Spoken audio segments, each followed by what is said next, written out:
Good afternoon, everybody. My name is Michelle Buckley, and we're going to start the webinar. I'm the practice leader for the employee benefit practice at Meaden & Moore. We're really excited to be able to give you this presentation today. Today, I'm joined by Michael Ola from Tegra Group. He's their ERISA counsel in-house. Our goals today and takeaways are to talk about a few things regarding a fiduciary overview, 5 things that you probably are doing, 5 things that you may not be doing, and 5 things that you should be doing.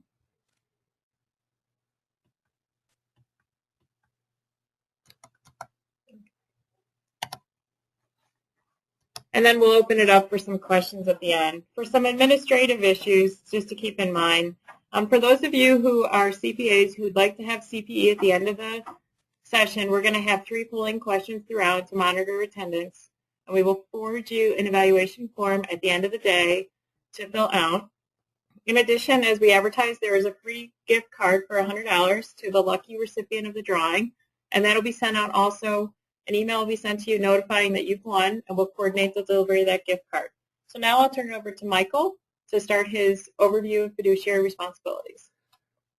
Thank you, Michelle. We're going to spend a few minutes talking about fiduciary overview, kind of to set the stage with respect to the things that we think you ought to be doing. Just to start off by talking a little bit about the regulatory scheme. ERISA was adopted, more years ago than I care to count, in 1974, and it actually bifurcated the responsibility, and we're going to be concentrating only on one side of that equation. The two areas in which regulatory responsibility vests are with respect to the Internal Revenue Service, the Department of Treasury. They're responsible for enforcing the tax qualification rules, and those are the rules that give you the benefit of the tax advantages of either sponsoring or participating in a tax-qualified retirement plan. We're not going to spend a lot of time talking about that, but we're going to spend more time on the Department of Labor side of it.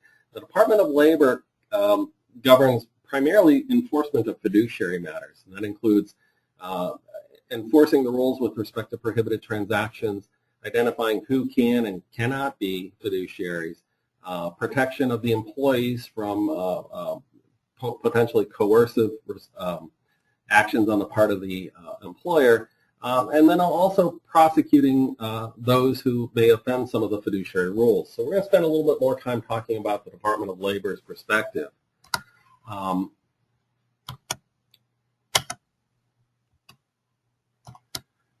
Thank you, Michelle.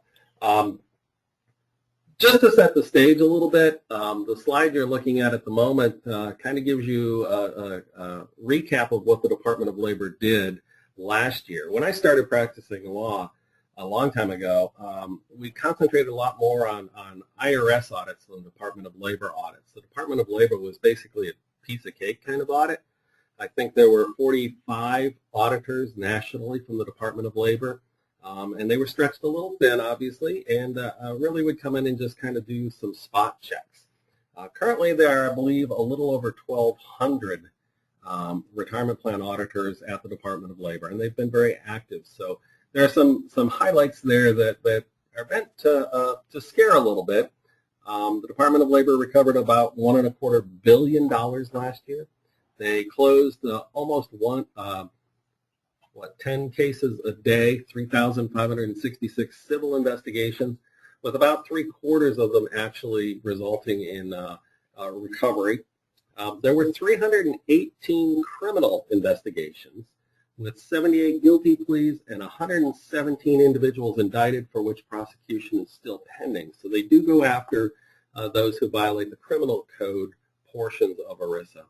And the last one I think is very important because there were about 240,000 informal complaints, mostly from participants that they actually investigated.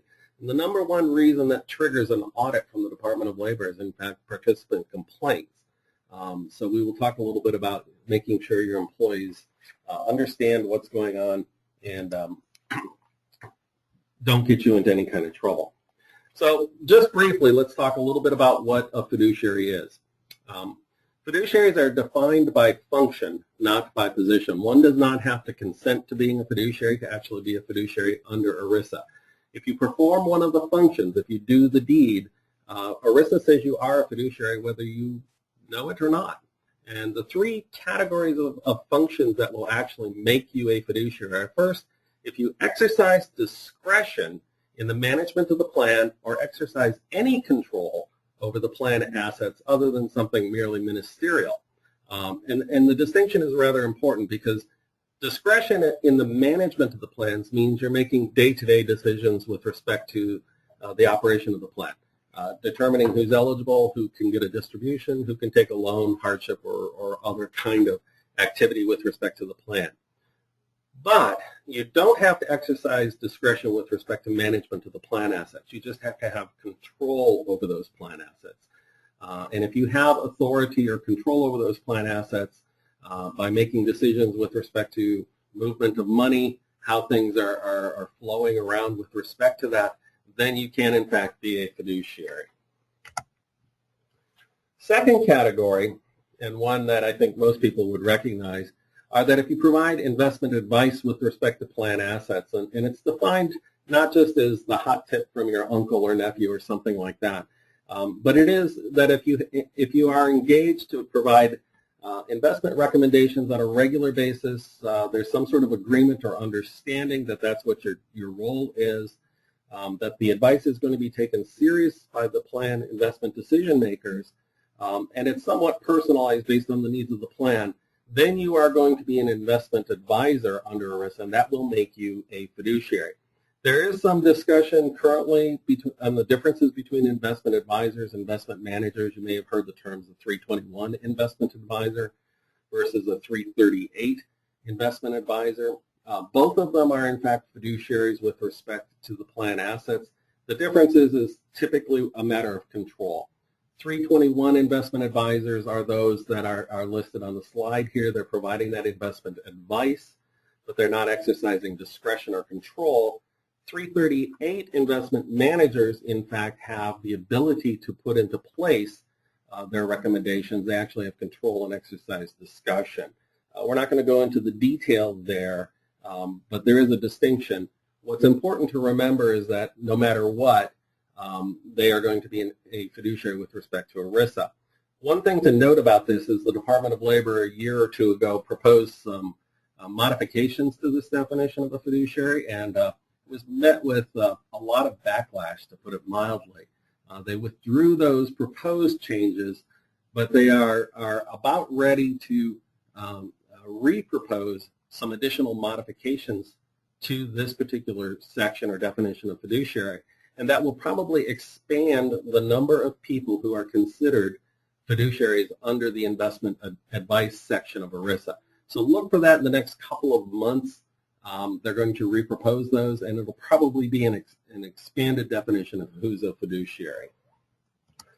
The third category that'll make you a fiduciary, and the one that a lot of you are probably are going to be a fiduciary under, is that if you have discretionary authority over the administration of the plan. This is a little bit different than the first one, which is discretionary authority over management. Management is more the day-to-day kind of decisions. These are the more global kinds of decisions. So if you're a decision maker at a plan sponsor, you are going to be a fiduciary by virtue of making decisions with respect to who you're partnering with respect to service providers. That might be a record keeper or trustee. It could also mean selecting the investment managers and advisors who you're working with, or the investment providers. And if you're exercising that kind of global responsibility with respect to the plan, you're going to be a fiduciary under this third category. So just to make the point very clear, not everything the plan sponsor does makes them a fiduciary. Lawyers like to call the settlor functions as being a non-fiduciary role, and the settlor is really the one that establishes the trust, sets it up, or settles it. And to the extent you're functioning in a settlor or employer function, you are not a fiduciary. And the kinds of things that settlors do or the employer does that are non-fiduciary functions are designing the plan. You're certainly free to design the plan however you would like, determining what type of plan is going to be offered, who's eligible, what benefits will be promised under the terms of the plan, consistent with the Internal Revenue Code. As long as it meets the qualification requirements, you're free to make those decisions as a non-fiduciary. You can also choose to amend the plan or terminate the plan. Those are certainly settlor functions that you can do without fear of any kind of fiduciary responsibility. Once the plan is established, though, its administration is typically a fiduciary role because you will be performing one of those functions defined in the 3 categories we've already discussed. So once it's designed, it must be operated consistent with fiduciary principles in the day-to-day operation as well as with respect to the more global kinds of things.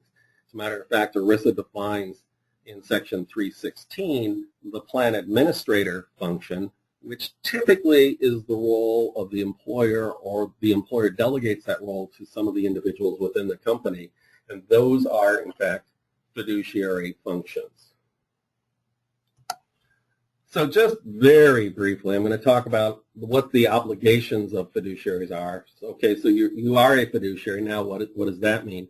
And there are really 4 things that you need to be aware of. First, something that we like to call the exclusive benefit rule or the exclusive purpose rule, and that is you must use the plan and its assets for the exclusive purpose of providing benefits to the participants and the beneficiaries, with the exception that you can use plan assets for the payment of reasonable fees. In the last couple of years, we've been doing a lot of work on fee analysis, fee disclosure. You're probably a little tired of hearing all of that, but the reason we've done that is to make sure that the fees that are being paid by plan assets are reasonable and consistent with the exclusive purpose rule. Second thing you must do is you must exercise care as a prudent expert. And prudent experts are, you may have heard the term a prudent person or the prudent man rule. It's similar to that, but the prudent expert elevates that to the level of not just doing that which is normally prudent, but that which a prudent person familiar with the kinds of things that you're doing as a fiduciary would do. We usually think of that in terms of implementing decisions and using processes that are repeatable, that are comprehensive, and that demonstrate that you're looking at the decision, the factors for the decision in a way that is consistent from case to case, and that's what a prudent expert would typically do. Third, you must diversify the plan assets so as to eliminate or reduce the risk of large losses. In participant-directed plans, that gets a little complicated, but the selection of the overall investment menu that's offered to participant-directed plans is a fiduciary function. And finally, you must abide by the terms of the plan. And I raise this first because it is in ERISA that you have to do that, and second, I have a reputation around my workplace that when people ask me questions, I almost invariably say, well, what does the plan say? And you need to understand that the plan is going to govern most of the decisions, and then only to the extent that the plan doesn't provide how you're going to handle something do you need to explore further. So that is, in fact, a fiduciary function. And as I said before, I think we went one too far, if we can back that up, Michelle. A lot of times the plan administrator functions are delegated by the employer to employees, potentially a committee. I think we generally see committees functioning in the role of the plan administrator, and that will be one of the 5 things that we certainly recommend. The reason being is because the functioning of a committee is a dynamic that provides some structure to the decision-making process.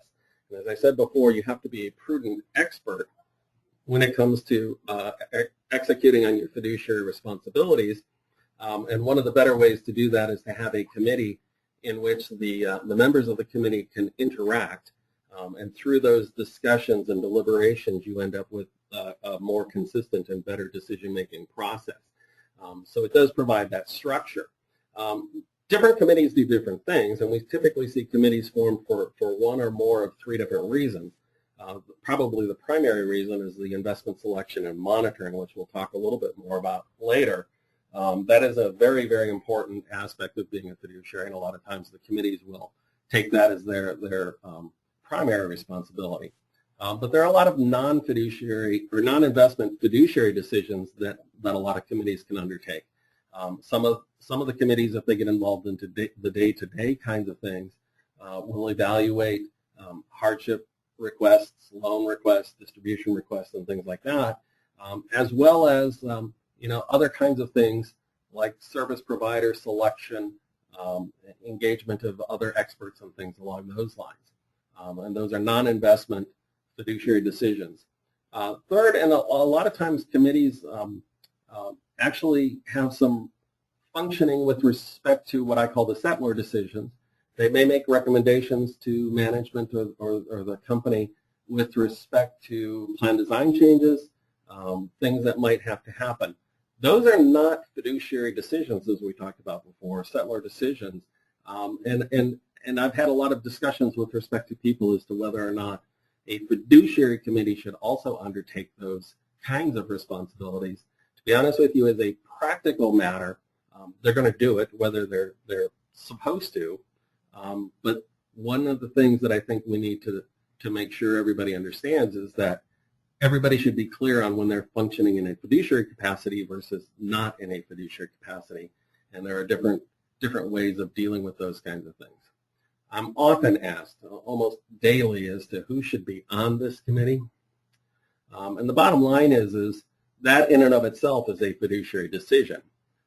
Selecting those people who will make fiduciary decisions is a fiduciary function. So the person who makes that decision is exercising a fiduciary responsibility.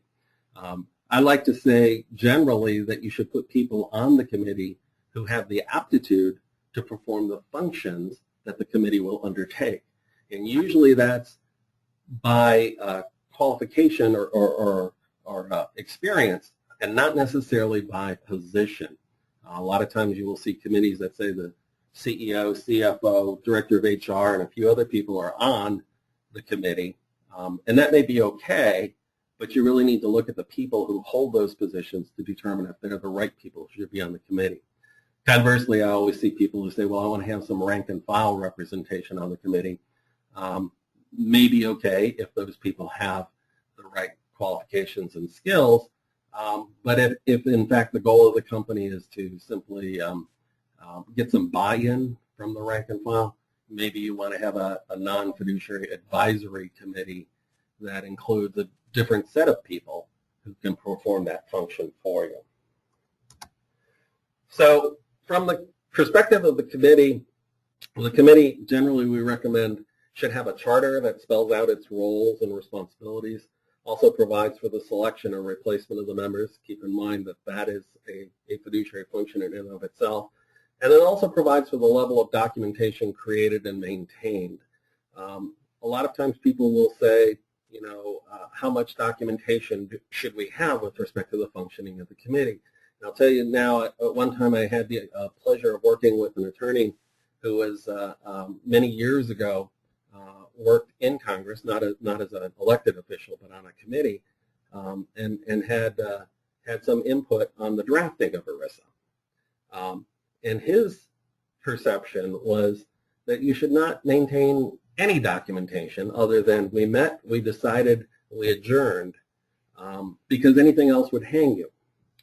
I've also had people say, why don't we just tape record the meetings? And I think that's probably not a good idea either.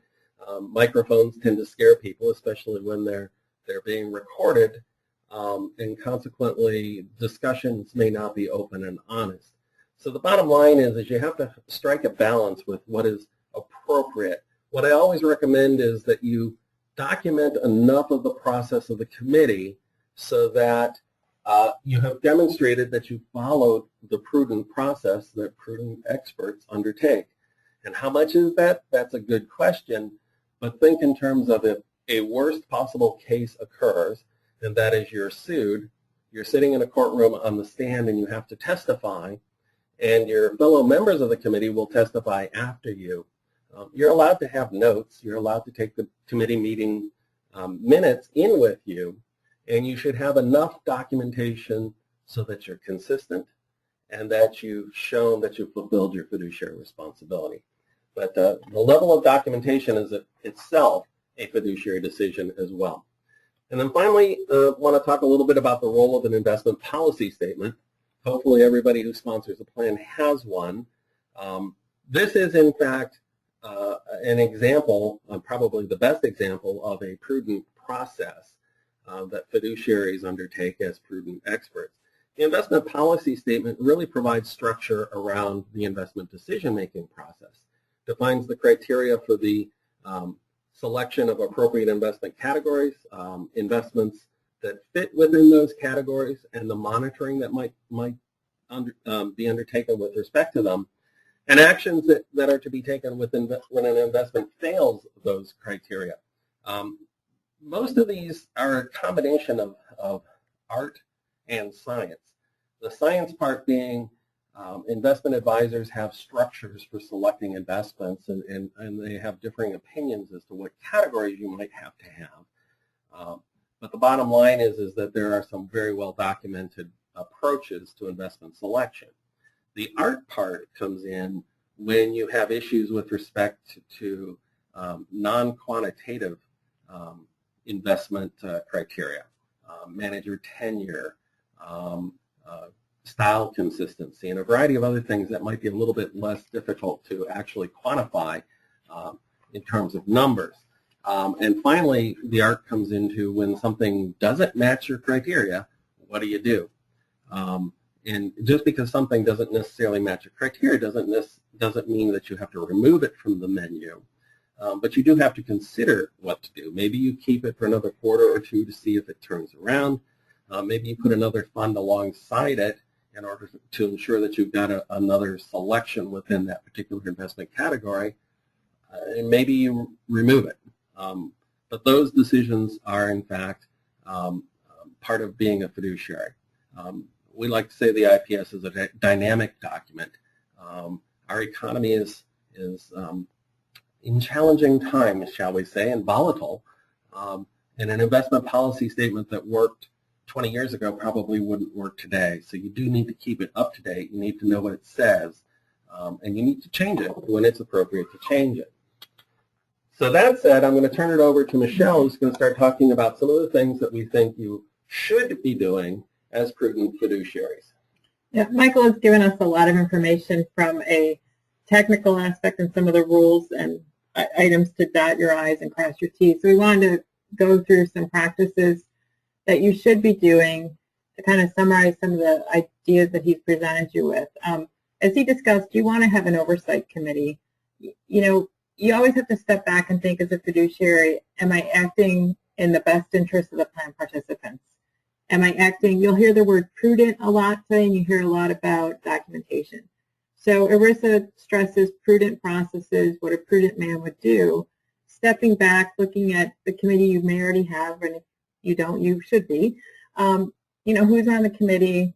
Is it your top senior management who all have an active knowledge of retirement plans? Maybe it's a defined benefit plan, or if it's a defined contribution plan. Who is on the committee right now? What's their role? And not so much a job title, as Michael alluded to, but do they have the knowledge to be involved? Do they have a working knowledge of investments to be able to ask intelligent questions if you engage an outside investment advisor? These are questions you want to be asking yourself. If you have a defined contribution plan, a 401k, those are usually relatively straightforward. There's some nuances if you have a more complex plan. If you have defined benefit plans, those are a little different animal. I mean, you've got a lot of complicated plan design items that might come into play. You know, for us accountants, reading an actuary report is always a challenge. And the actuaries always love talking about it, so that's a good thing. But we want to make sure that, again, the point is that the oversight committee should understand their roles. They should be able to have a working knowledge, know when to ask the question of the outside experts, how to help them through the process. And most importantly, the responsibility needs to be delegated to them. You know, annual meetings with your plan providers is essential. It's essential to have everybody sitting in a room, all around the table, understanding who's doing what. If you have a bundled service provider, many times they'll take care of plan document, they'll take care of record keeping, they'll take care of the trustee custodian function. It's a lot easier that way. But sometimes plans are unbundled. Everybody needs to know who's doing what. Are you required to have outside ERISA counsel review plan documents? Those are questions to ask. Who is really a fiduciary? Do you have an independent advisor? Are they a fiduciary or not? These are all questions you can get everybody in the room and ask them to give you an executive summary of what they're doing for you on an annual basis. And then we'll get into the fees a little bit later because it wouldn't be a fiduciary seminar if we didn't have to talk about the fee rules. But these are questions that as you leave today, we want you to go back to your office and say, have we addressed that or not? Are our fiduciary practices the best that they should be? So, and again, just to, who's doing what again? If the people inside the house, your company, do they understand that they are a fiduciary and what duties are being performed? A good practice is to sit down with them on an annual basis and ask them to sign off that yes, they are a fiduciary. From a process standpoint, plan documents, it's always good to have a checklist in place to work with your outside either TPA or maybe ERISA counsel. When is the next amendment coming up? Are we covered if there's any issues? Have we done our discrimination testing for a 401k plan? Have we paid our PBGC premiums for a pension plan? Are all of our documents ducks in a row? Do we have processes for these functions and procedures? Have we documented what we need to do? At the end of the day, worst case scenario, you get sued. I guess the next worst case scenario would be the DOL comes in. And per Michael's earlier comment, they're not the friendly auditor anymore. They seem to be more of a nuisance, I think is a good way to put it. They tend to kind of, depending on the auditor, they may dig and dig and dig, or you might get lucky and have somebody who really doesn't feel like doing it, and they may not be that persistent. But at the end of the day, your actions need to be documented so you can support that you did everything that you're supposed to do. Next, we want to talk about some things that we've seen that people maybe not necessarily are doing. As Michael said, the investment policy is a dynamic document, and it's really a work in progress, I believe, at all times. At a minimum, on an annual basis, you want to sit down and look at the investment policy and review it to ensure that you're meeting the terms that it sets forth. A typical investment policy will state the roles of the committee, the functions of the plan. It'll give you some options for selecting investments. It'll give you some parameters on how to monitor investments. Many of you are probably familiar with a watch list. It'll give you some clarification on when a fund should go on a watch list or an investment if you're in a DB plan. It also might give you some criteria in selecting your money managers and your fund selections.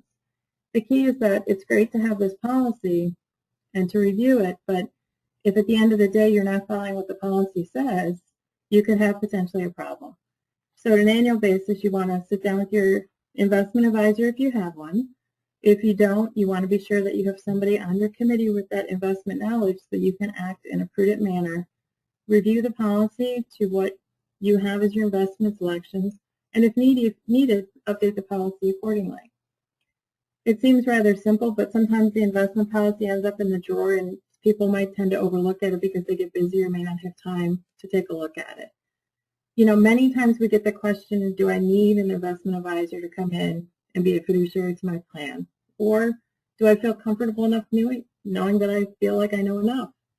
It's really up to the individuals involved. Some bundled providers will give you an individual with investment background to come in and sit with you through your annual meeting. They are quite clear usually that they are not a fiduciary. That may not always be the case. But sometimes people like having an independent party sit through the meetings, kind of helping coach them along and making sure that changes get done. It's really a personal preference how you want to handle it. However, it's up to you to step back again to that whole prudent man concept. And do I feel as though I have enough background in investments to make the right decisions so that my participants in the plan, their retirement assets are safeguarded? Those are really the questions you want to ask yourself. The next wonderful topic is fees. About a year ago, many of us felt like we would never hear the end of fees. The final fee regulations, which I think probably took about 3 years to finalize, maybe longer, were finally issued. There were two components. There was a participant component and a plan sponsor component. The participant fees were now disclosed on participant statements. That information went out last fall for the most part, I believe. Didn't seem like there was really that many hangups in the system. Whether or not participants actually noticed them, our perception of what happened in the marketplace was that most of the stuff just went in the person's drawer, and they probably didn't have a lot of questions for plan sponsors. From a plan sponsor perspective, effective July 1st of last year, all the plan sponsors needed to work with their on-site service providers that qualified as a covered service provider to ensure that they had a document that stated what the fees were and that all that information was provided to them. From our perception of what went on in the marketplace, that seemed to be, for the most part, relatively seamless. Most of the people we work got those fee disclosures. They probably ended up in a drawer because I think people didn't really know what to do with them. But the Department of Labor, when they issued these new fee disclosures, said that you have to make sure that you receive them, but also you also need to determine the reasonableness. And the downside to that is the Department of Labor really hasn't given a lot of guidelines as to what reasonableness is. So from our working knowledge of this and conversations we've had with other providers, there's a couple different routes to evaluate the fees. You could go out and take it to bid, look at your record keeper, say, okay, we've had this record keeper, TPA custodian for, say, 10 years. We haven't had any conversations with anybody else. We could take it out to bid and test the waters. You can ask for a request for proposal. You could do a request for information, similar process to try to see where you fall in the marketplace. Or you could do some benchmarking. There's various benchmarking programs available. You can use fiduciary benchmarks as one example. You can go out and look on the web and try to come up with some scenarios for various funds that you invest in, or your existing investment advisor may be doing that for you. Those are all items that when you come to document how you're evaluating these fees, you can put in your file and say to your committee members on an annual basis, we're going to review these practices. And that is really important. It's not so much that the lowest priced product is the best. You also have to look at the quality of your service you're getting. There's other compensating factors. If you're getting the Cadillac service and you're paying 10% more, that makes sense to not switch. If you're paying 200% more and your service is not great, that might send up a red flag to somebody under audit. So the key is to step back, go through the exercise of evaluating your fees, look at benchmarks, look at advisory reports, take it out to bid if you feel that's warranted. But at the end of the day, you need to have something in your file documenting the process you went through and the conclusion that you determined. Otherwise, in the Department of Labor's eyes, the event never occurred. So that really is the takeaway. Whatever processes you do, make sure that you've got some type of summary in the file explaining what you did and how you reached your conclusion. Anything you want to add to that, Michael? I was just going to say that the Department of Labor has now put that as the number 1 and 2 items on their audit checklist and the things they ask for. Show us what you received in terms of fee disclosure and show us what you did with it once you got it. So they are taking it very, very seriously at this point in time. Another key component that you may not be doing is to educate the fiduciaries. You can do online training through various sources. I know the Plan Sponsor Council of America does training. You can sit down with your members of your committee on an annual basis and review the requirements, and then also ask them to sign a statement they understand that they are a fiduciary.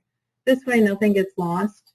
Everybody's aware of their responsibilities, and they, at the end of the day, know that there is some, exposure to them as a liability.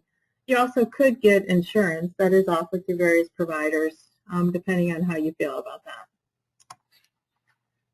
Again, on an annual basis, you want to sit down and review the functions and who's doing what. And again, the plan documents, processes, and procedures. I feel like I'm probably going to say this 10 more times today, but again, if it's not documented, the DOL doesn't know that you did it. And they can always challenge your documentation, but at least you can demonstrate that you did put forth some effort and made the effort to comply. Some things that you shouldn't be doing. You don't want to give advice to participants. You are usually a 404C plan, which means that it's participant directed in the 401k rule. But by no means are you somebody who is their investment advisor, and giving the participants the advice is something you definitely should not do. Many times employees will come into the HR person's office and say, what do you think I should do? And telling them where to invest is a definite, no, you should not do that. And I would just add to that, the Department of Labor a while ago, more than a decade ago, I believe, issued some guidelines on a line between what's education and what's advice. And those are good things to kind of pull out and take a look at. Education is clearly something you can do with respect to participants. Advice, if you give them advice with respect to the investments, you will be undertaking that fiduciary function under Section 321, where you become an investment advisor on top of all the other fiduciary responsibilities you may have. Not a good idea. When the Department of Labor issues their new proposed regulations on the definition of a fiduciary, they've indicated that they're also going to tighten up those regulations or drawing that line between what's education and advice. So pay attention when those come out, because from what I've heard, they're going to go even farther than they have in the past and define some of the things that you might be doing as education as opposed to advice. So things like talking about models of asset allocation for different kinds of scenarios may be education. Telling somebody which model they should be in is probably advice. So there will be a line drawn. Hopefully it'll be, it's not going to be a bright line because it never is, but hopefully it won't be too fuzzy so that you can go up to that line, just don't cross it. The other thing too is many of the larger providers will give you various tools online that your participants can go on to help them with their financial planning. It could be a computerized model. They may offer to have a person speak with them directly.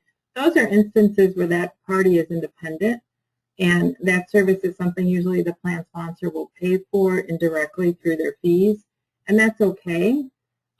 It's good to help educate your employees about retirement readiness, and that helps with the education function of the plan.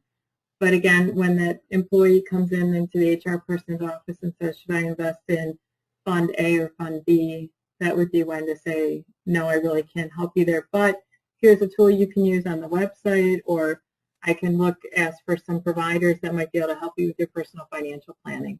A lot of us want to help our employees, and sometimes we might cross that line, and we want to make sure that anybody who's dealing with employees on a regular basis know that they shouldn't be doing that, to protect not only themselves, but also the employees.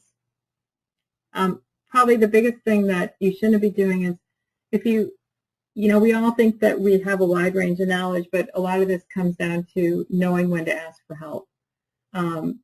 Engaging an ERISA expert is very helpful. If you're reviewing an adoption agreement that you were provided by your third-party provider and you feel like you should be asking somebody outside, look to your outside counsel to help with an ERISA attorney, or call one of your providers and say, we need to have an ERISA attorney look at this. We're not sure if we're doing this right.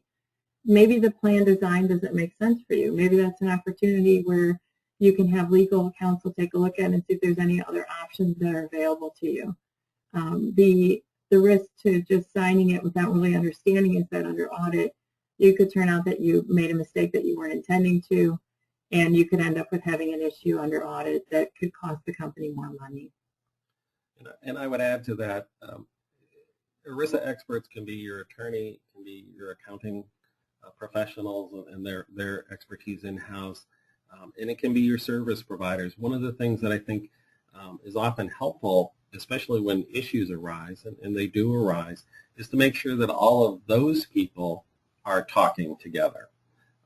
So you don't just necessarily talk to your attorney who may give you the legal ramification, and I practice law, I'll tell you right now, it was very easy to say something was legal to do, but then when the service provider had to implement that, they looked at me like I was from Mars because it's impossible to implement. So having all of those people together to resolve issues, all coming from a different perspective, is part of being a prudent fiduciary, because it is part of a prudent process to look at it from every angle possible. And a lot of times, those ERISA experts are readily available, and you may have to pay at some point in time for some of the advice they're giving, obviously, but generally well worth it. Yeah, we with regards to we all live in a very electronic world. A lot of providers have gone to online enrollments, online loan requests, hardship withdrawals, automatic enrollments. In a lot of regards, the day-to-day operations that maybe 5 to 10 years ago were all done by your HR or accounting person, those are all done offline now. We live in an electronic world, and everybody wants to be able to call up 1-800-401k and be able to change your allocations whenever it's convenient for them. But the downside to that is sometimes it escapes us that we still at the end of the day have responsibility.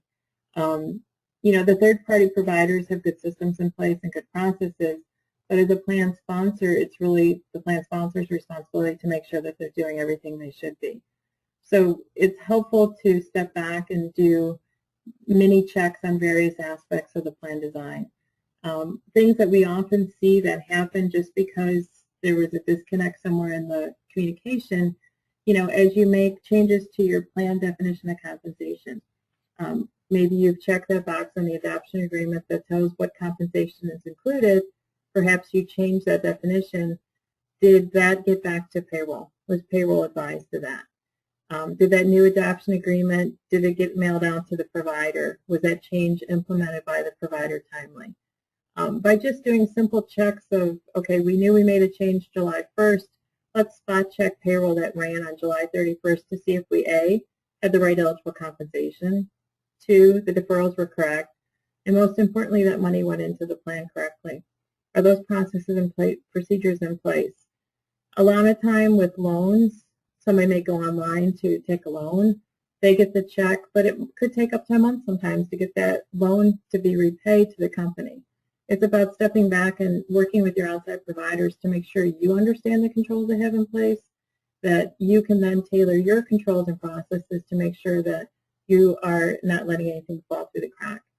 If the TPA or record keeper custodian made an error, yes, there's some professional responsibilities there. I'm sure that you would have a very hard conversation with that provider as to why the error happened.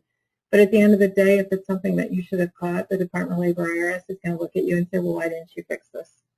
The responsibility doesn't shift to the provider. At the end of the day, it's back on the plan sponsor to make sure that everything's done.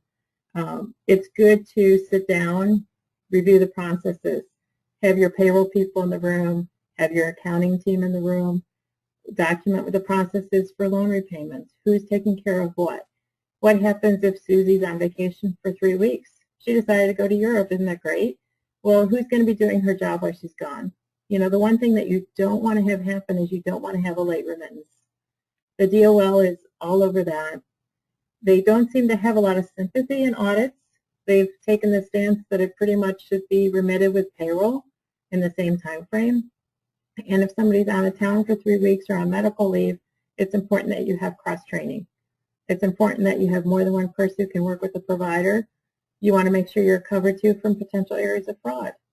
You don't want to have one person have all this access. Then in theory, they could potentially be, embezzling money from the plan. And I would reemphasize that you don't want late remittances. The Department of Labor has been on that bandwagon for a long time. They've issued guidelines with respect to small plans. There's a safe harbor, which is essentially if it's less than 100 employee participants, those contributions must be in the plan, or at least segregated from corporate assets, which in my mind is a strange distinction, because if you can segregate them from corporate assets, you can get them into the trust within 7 days. They've not actually provided a safe harbor for larger plans over 100 employees, but the unwritten rule and what they look at from audit is that if you can deposit federal withholding taxes within no more than 3 days, I think is the rule, you ought to be able to deposit 401k deferrals just as quick. So that's where they look at that. With respect to assuming that third-party providers do everything they're supposed to be doing, obviously That needs to be checked on a regular basis. If you're a large filer over 100 typically participants, you're going to have an annual audit, which can be part of that process. You can also do ad hoc audits and other things to make sure things are done. But I would add to that, you should make sure there are two aspects of this. Make sure that you're taking advantage of everything they offer, because there may be services or additional features that they can provide that will also assist you in the administration of the plan, or possibly with respect to participant engagement.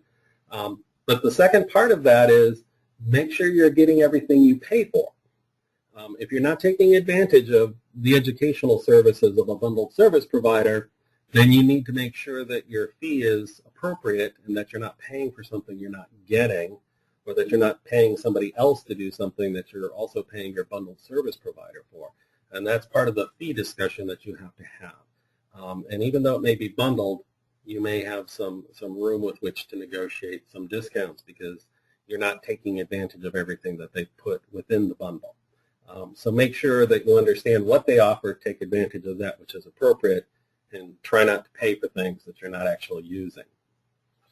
Yeah, and I think that's where, as you look at your fees and that, and you look at your returns on your investments and the expenses that you do pay to the various, investment houses, that's also a negotiation point with your provider. As you review, maybe you have 2 or 3 investments that seem a little bit more costly.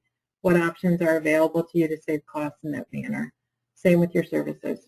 The market is very competitive right now, much of it due to the fee disclosures, and most of you have probably already taken into account renegotiating your fees and trying to get the best deal. But if you haven't done that yet, now would be a good time to be talking with your providers and negotiating those fees.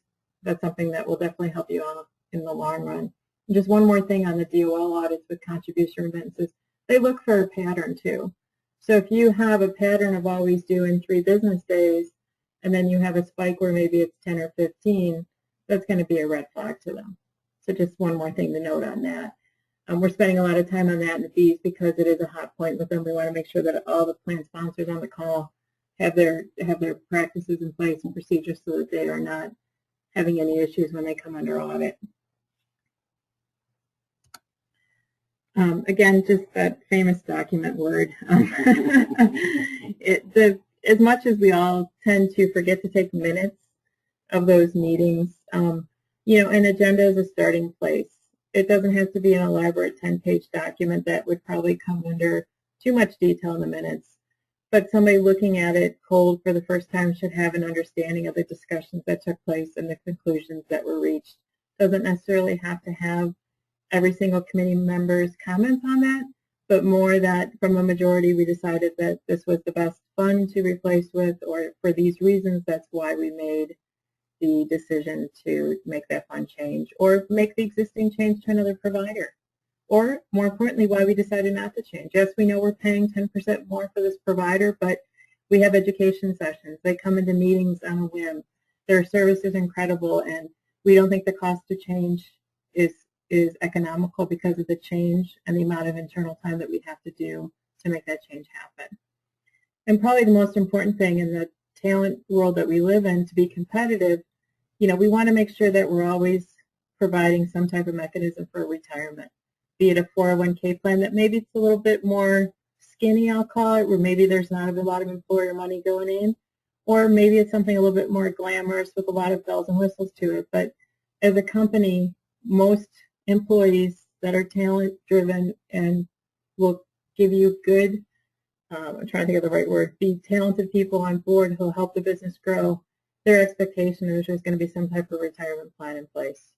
So as employers, we all have a responsibility to help people save for retirement through giving them a plan that will help, making good investment decisions, and also educating people. And I would add that when you do provide that vehicle for retirement savings, making sure your employees understand it, know how it works, can take full advantage of it is as well. I think a good thing to be doing. As I mentioned before, the number one reason for Department of Labor inquiry, if not an audit, is a pattern of complaints by participants. And if they get complaints with respect to a plan that you do in fact offer, they will take note. If they get multiple complaints, then they may potentially come on site and actually perform an audit. We see that in our business all the time where that kind of thing happens. And then I would also add that in my background, I am a lawyer, don't hold that against me, but a marketing person I used to work with and whom I respect immensely coined the term McRisk at one point in time, and she defined that as if somebody can sue McDonald's because the coffee is too hot, what do you think is going to happen when somebody reaches age 65 or so and doesn't have enough money to retire?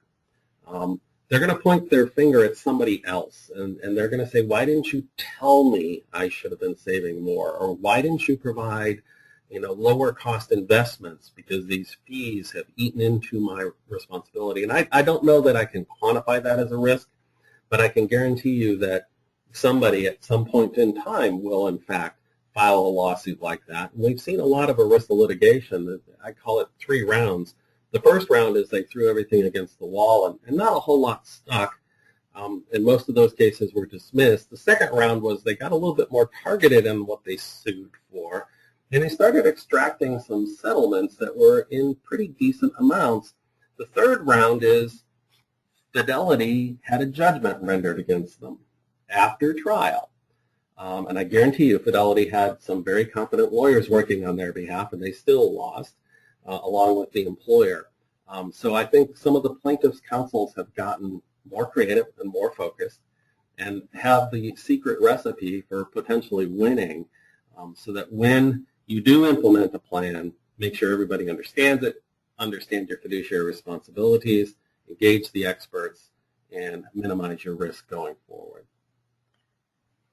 So now we'll open it up to questions. There is an ability to email questions through the webinar, and we'll wait for that first question to come through.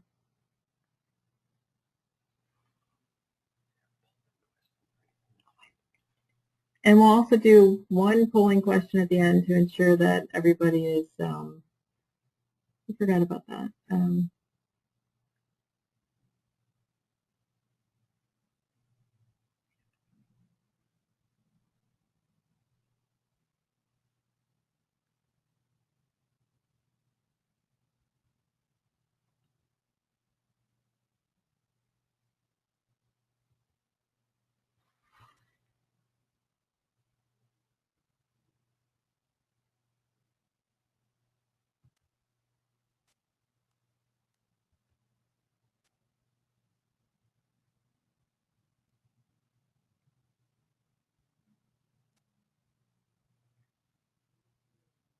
Well, we haven't had any questions, so if you'd like, you can email us your questions. You can go to meadenandmore.com for my email address, mbuckley@meadenandmore, or for Michael, it is Michael.olah, O-L-A-H, @tegritgroup.com. And we will be selecting the individual for the $100 gift card, and we'll be in contact with them after the webinar. Thanks for attending.